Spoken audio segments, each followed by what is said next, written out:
Hi everyone, welcome to Art Casual. My name is Greg, and today we'll be following up on part 1 in our design series and taking our Dark Sorceress character and putting her into a turnaround so we can nail everything down in place. Now I'm going to be doing this in Clip Studio Paint, and it's better if we just jump over to Photoshop so I can explain why we're doing that. Alright, so we are now here in Photoshop, and we're going to select the Symmetry tool. We're going to make our symmetrical line so we can start drawing, and let's just do a little face here, some eyes, a little mouth. Yeah, we got a little guy.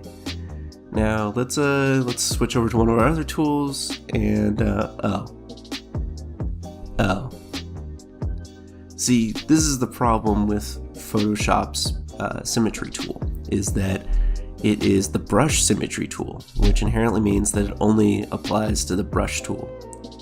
Now, in Clip Studio Paint, the symmetry is a layer style. So you can apply it to folders, you can apply it to individual layers, you can apply it to your entire project, and it doesn't matter what tool you're using, it is reflecting. So that is just one of the many reasons that I choose to use Clip Studio Paint for turnarounds over Photoshop. With all that out of the way, I hope you guys enjoy this sped up version of the turnaround process, and I will see you in part 3.